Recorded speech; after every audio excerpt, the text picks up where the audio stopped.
Welcome to another edition of Minot Matters here on the Dakotan. I'm Jonathan Starr, and today I am joined by City Councilman Scott Burlingame, who is also the co-chair for the Human Relations Ad Hoc Committee that has been meeting now. They've had their second meeting as of August 29th.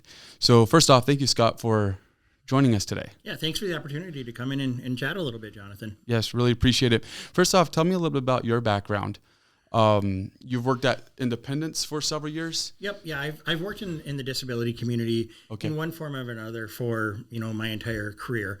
Been at Independence Incorporated as the executive director for almost 13 years now. And, in that organization, we help people with disabilities of all ages to live full and complete lives within the community. What kind of pulled you into that direction? Some personal reasons. I had a brother. Unfortunately, he passed away a few years ago now, but he has some pretty significant disabilities. When I was going to school, I had a learning disability that took me a little bit to kind of learn how to learn, if you will. Yeah.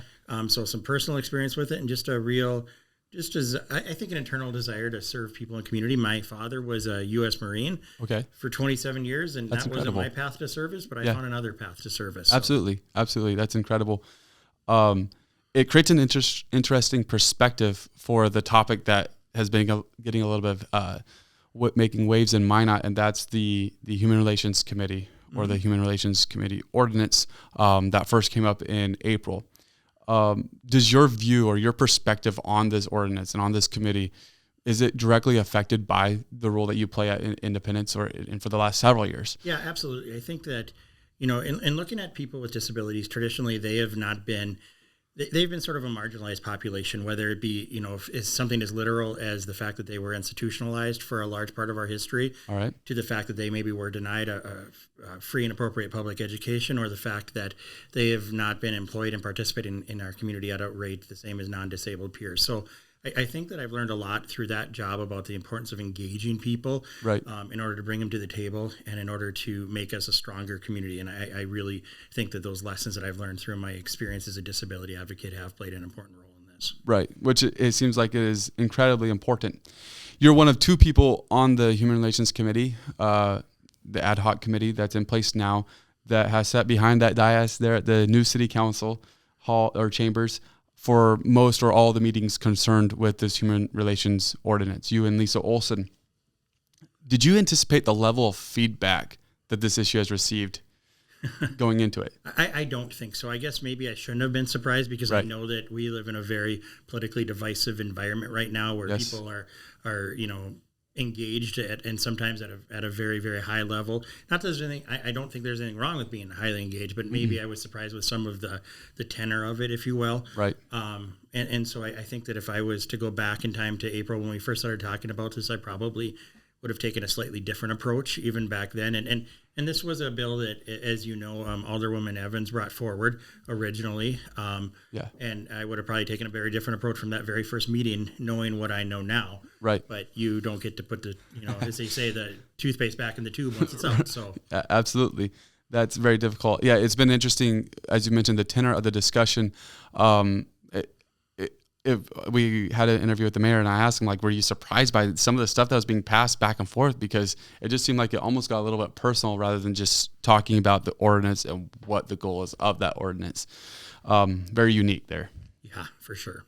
So moving forward to the two meetings, there's been two meetings. One was on August 5th, the other one more recently on August 15th, and more recently on August 29th, that have taken place so far. It seems that there's a little bit of a developing storyline that has happened in both of them, where there's been a lot of discussion that's happened before we even get to the first agenda item. Perhaps the first agenda item roll has been called, but before we actually get to the items that matter on the agenda, there's a lot of discussion that's happening. What's your thoughts on that, first off? So, I don't... Anytime you're doing a public meeting like that, I think it is important to the best of knowledge to stick to the agenda. Right. But at the same time, I think that, the who's putting together the agenda and what people's, if you will, agenda is coming into that does have a place and a time.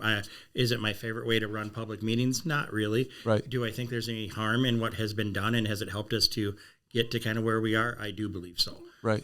So, you're right. There is a lot of that, and it's sucked out a lot of our time, but I also think that it's helped us at least get an understanding of each other. Right. And there's progression that's being made. You make a really good point there with you begin to really understand where others are coming from.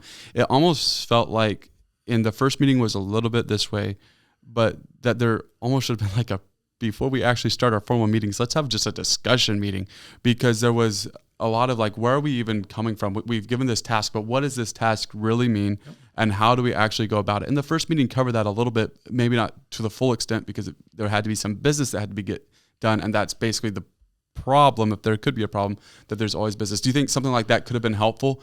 And is something like that even something that would have been possible?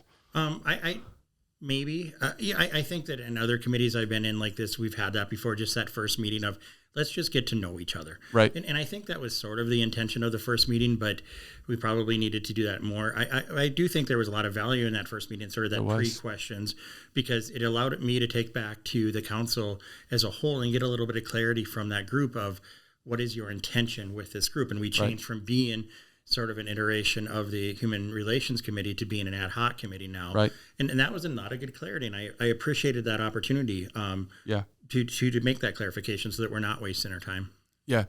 And that's really great, because it did start out as an actual committee. There was questions of legality and whatever else. And then it changed to the ad hoc committee that you referenced. Some of the points that are being brought up are about the legitimacy, which we just talked about. And do you feel like it was rushed to just start tearing apart the existing language of the ordinance, or instead of really setting the goals of what the purpose of the committee should be? I think that in our discussion last night, I think that we were able to begin to kind of have that conversation about what the role of this committee should be. The first meeting, we didn't really move a whole lot on anything. Right. Last night, I think we began to get into that and like, what are the goals of this? And if this committee exists, and I think there's still legitimate questions among some of our membership, and that's okay. I am a fan of watching the sausage be made, which is what's happening right now. Yeah. And so there's some really good debate going on there. What is the role of government? What is the role of city? And should we do this? Can we do this? What's the right way to do this? I think those are all really good conversations to have. And I'm kind of excited about that opportunity to sit through that. And I appreciate the fact that, there's a lot of really strong opinions on both sides of this issue. But I really do believe that, when we can get together at a table, and there's just not enough of that in the world today, where we can get together with people maybe we don't agree with all the time, but try to hash something out and make some sort of a good product that can help make Minot a stronger community. Right. And I think that's the goal, really. At the end of the day, every single person that's sitting up there wants Minot to be a stronger community. Right. That's truly in the heart of hearts. They might see different ways of going about it and all that, and that's being hashed out. We're seeing the sausage be made. But at the end of the day, we just want to see Minot be the strongest community it can possibly be and support the people that are in it. Yep. A statement that I found interesting that's come up a couple times is when there is I don't even know what to think of this statement really, is when there's some pushback against, should we repeal the ordinance? Should we, is this really a legal committee? Should we switch tones? Even Lisa Olson referenced it about, should we switch to a different playbook, going to working off janitors? And it's, well, let's just get to work. And is there a feeling that some of the people that are on this committee that volunteered to be on this committee are trying to get out of work, or is that just, where's that statement coming from, I guess? I guess I don't really want to speculate as to where people are at. I think I said that last night, and that's just, if you know Scott Burlingame, that's the kind of guy I am. I'm let's just start doing something, start accomplishing something. And not that I was in the intention of, limiting debate or anything like that, but I also believe sometimes this is a committee, and sometimes there's votes, and sometimes you win your votes, and sometimes you lose your votes, and you just kind of, if you lose your vote, you take a deep breath and you get back to work. What's next? Yep. And so that was really my intention when I think I said that last night, but that was just me being who I am, not necessarily trying to assign agendas to any certain members. They can answer that question, I guess. Yeah, I get that. That's my intention. Right. No, I think that's really good, because I think at the end of the day, everybody probably wants to get to work, and obviously we're not going to speculate on how they feel. All right. The diversity of the committee has been called into question in the previous meeting, August 29th, it was questioned whether or not it was diversified enough. But if my understanding is correct, the way that the committee was formed was people could submit applications, and then each city council member appointed one person to the committee. So it seemed like a pretty fair process.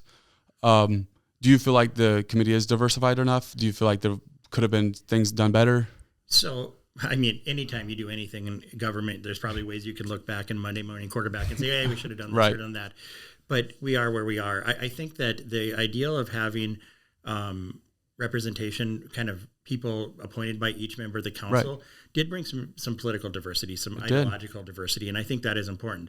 And I think I said this last night, that this committee, especially the way it's formed now as an ad hoc committee, is not the long-term human relations committee. I think that maybe when we get to that, we're going to have that discussion over the next few meetings. Should we work really hard at bringing people that maybe don't look and think and pray exactly the same way I do to the committee? Right. That's okay. Yeah.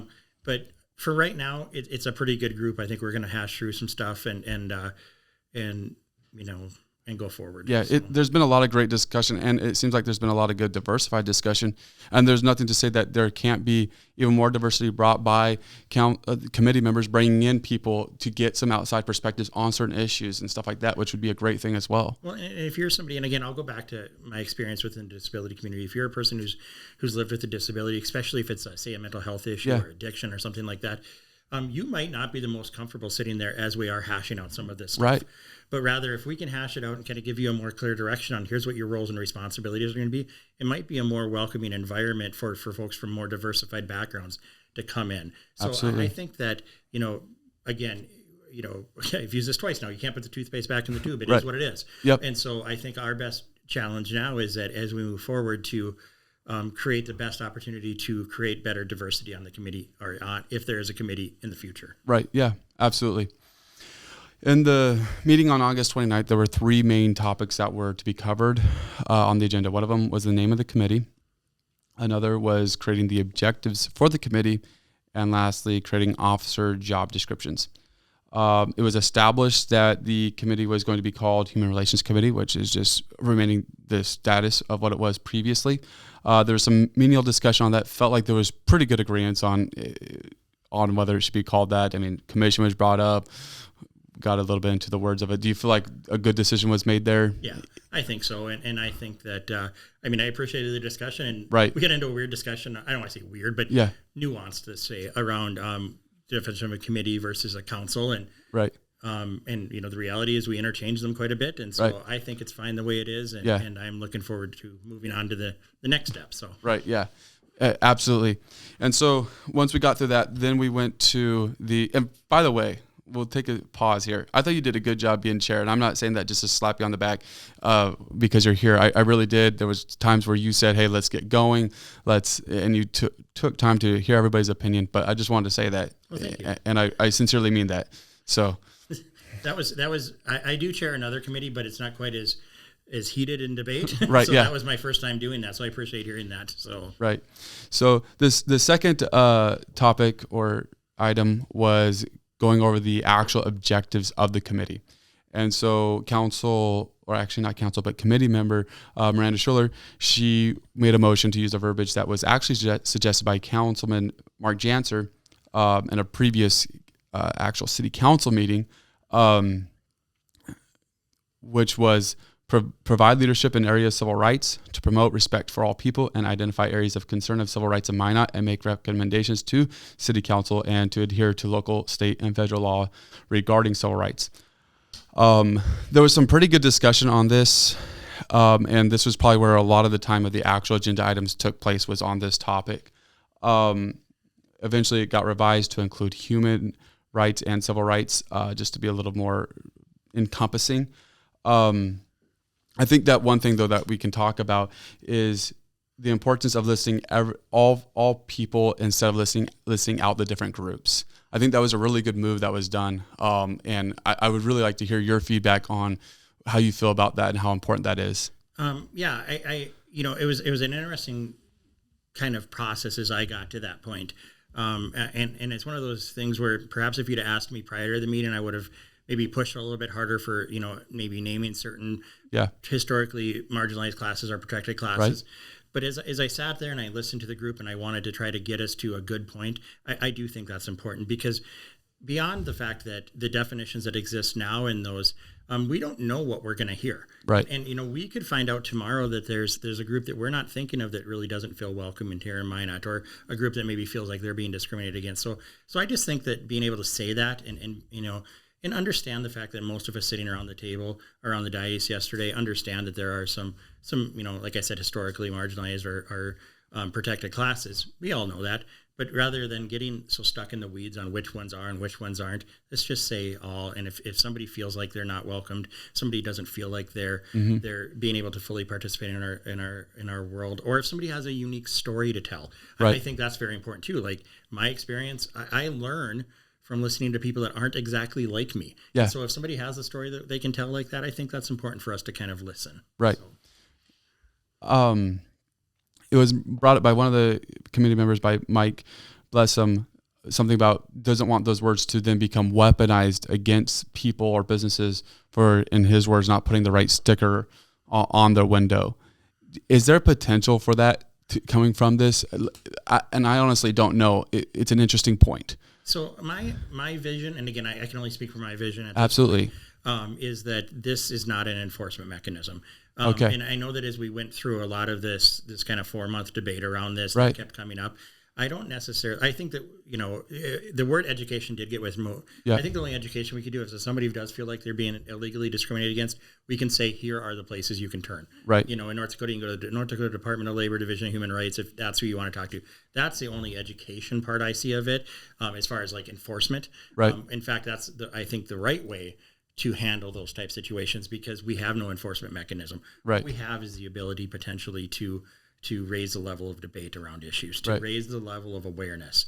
And I think there is real value in that. So I don't necessarily, if somebody, doesn't put up the right sticker, or does put up the wrong sticker or whatever, we can talk.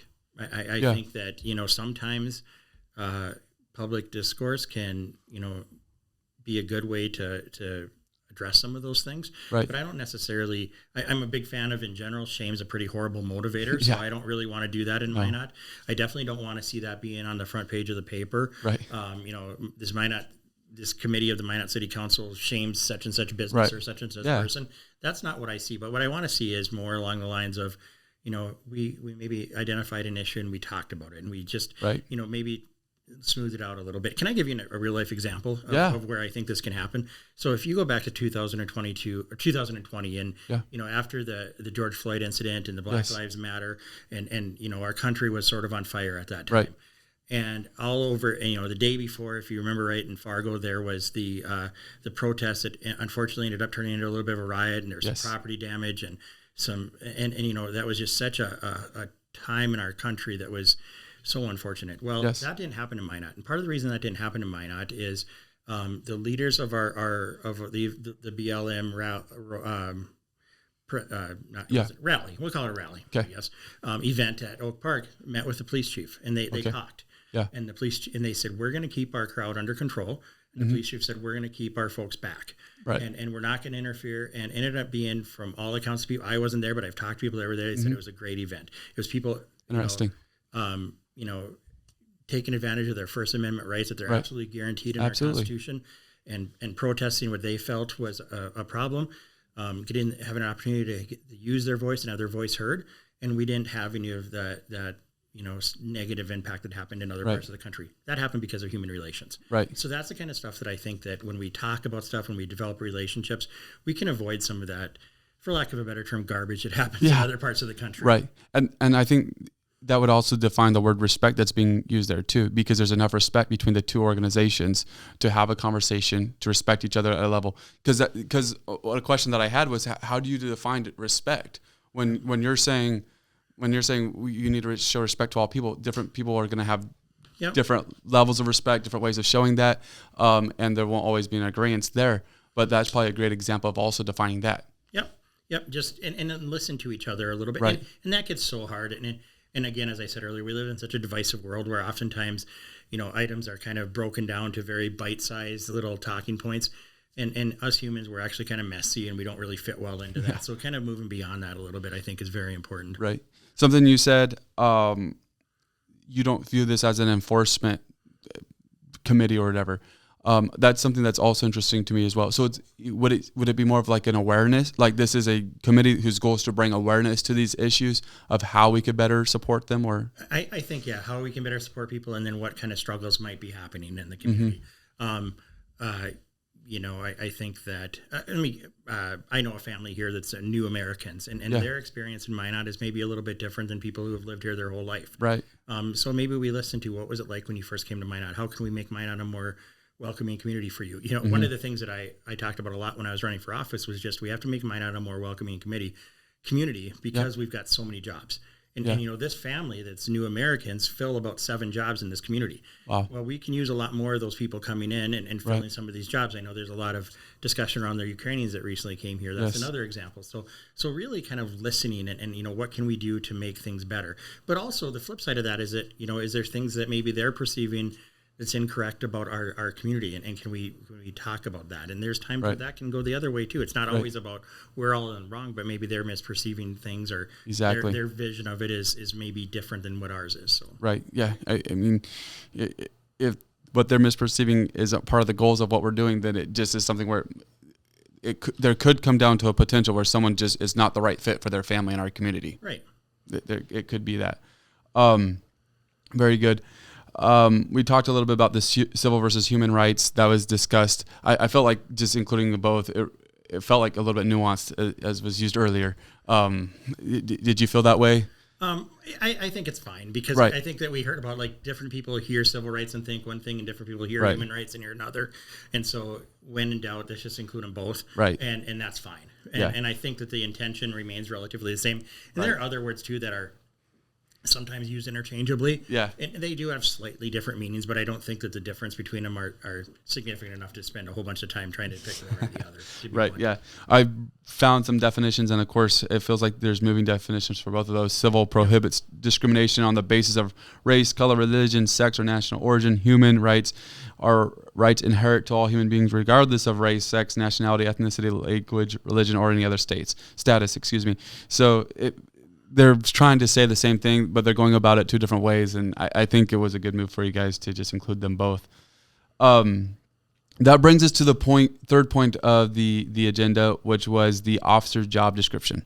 Now, this is a point that got tabled. Mm-hmm. There wasn't actually, and part of it was, you guys are doing a lot of work in 90 minutes, especially with the discussion that's being had. And so there's difficulty getting it all done in those 90 minutes. So kudos to you guys for that. So you guys were against a little bit of a time clock on this one, but in the discussion, there was a recommendation by Councilwoman Lisa Olson to repeal the current ordinance and then work off of Councilmember Janser's proposal that he had put in one of the last city council meetings on the Human Relations Committee ordinance.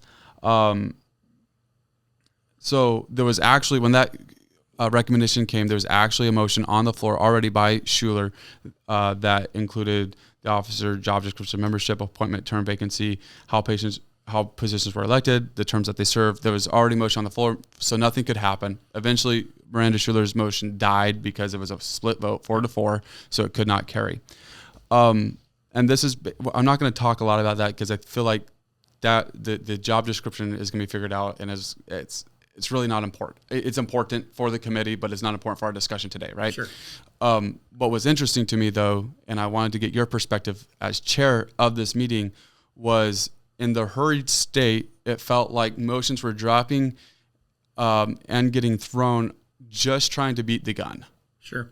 And it was a really interesting thing because my heart rate was almost speeding up because it's like we're 5 minutes till we run out of time. We're 3 minutes, 1 minute. We got 1 minute to figure this out. And what was interesting to me was once that motion dropped by Schuler, there was an appeal. Basically, Lisa, do you want to go ahead and put forth, I don't think it was directed directly at her, but is in her direction. Do you want to go ahead and put that as a motion? And immediately there was another motion that was said, no, let's just go and table this discussion and let's adjourn. couple questions on that. One, should there just be an agreement put in place, no new motions after 5 minutes? It probably wouldn't have been a bad idea, to be honest with you. And we are trying really hard with this group to respect the time. Right. Yeah. And that was, and it's not a bad idea at any point to be like, we're going to stick to a time period. And I think so that's good. You're not wrong. We probably should have, I was, as chair at that point, probably trying to get a feel for the room to be, look, is this something that everybody agrees on? 'Cause right. what I want to do is get us set up best for the next meeting. Absolutely. And as soon as Miranda made that motion, I was like, that's probably the right direction to go anyway. So right. I was just trying to get a feel for it, but you're right. Yeah. I don't know that, honestly, at that point, tabling it, shutting down the meeting, moving on, starting at a new place, giving us all right. a chance to kind of think and stuff was probably the right move. Right. Yeah. I think that was good. I think that what's interesting is because of the time, though, there wasn't even much discussion on, you're talking about the previous stuff we analyzed. We went through this like almost word by word. Yeah. Right. And then because we're up against a time, we got pulled into a vote on Schuler's motion. It felt like quicker than what would have normally happened, and that was not your fault. That's just the way that the meeting was over. Yeah, it was time to vote. Yeah, it is time. Discussion was over, but it also was. We got 5 minutes, so in these next 5 minutes, we can either continue to hash this out, or we can try to go a different direct. I don't know, and I really don't feel like I'm not trying to throw shade at you because I don't feel like it was that at all. That's not my point. My point was, it felt a little bit weird. Can you guys go over 90 minutes? We could. We're just really, really trying to stay with it. Yeah. And here's the other thing too. When you get into, because of, as you mentioned, we're spending some time going through some real good discussion and right. almost going word for word. And I actually kind of like that. I'm a right. little bit of a nerd, so I appreciate that discussion and everything else. And honestly, at some point you're just tired.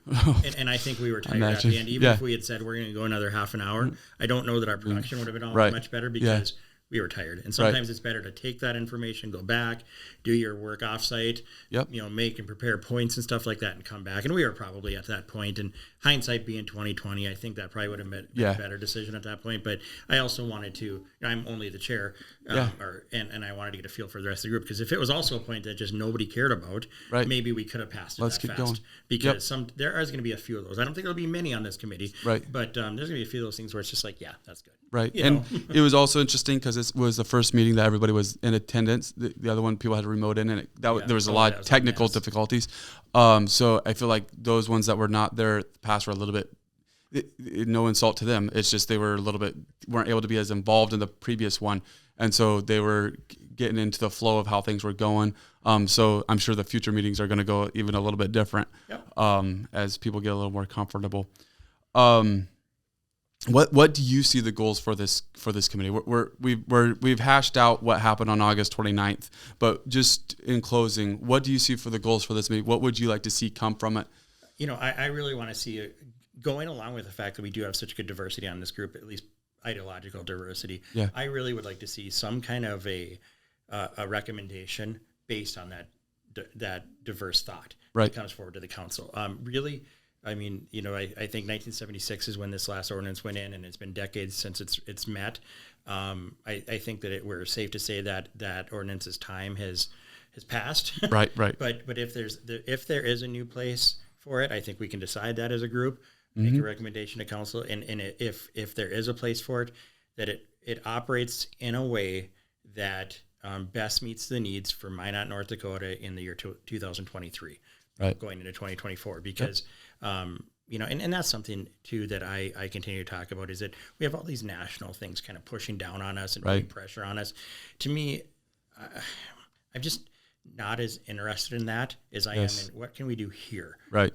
I joke about that. I wasn't elected to solve problems all over the world. I was elected to solve problems in Minot. Right. And so that's what I want to do. And if there are problems that exist here, let's have these conversations.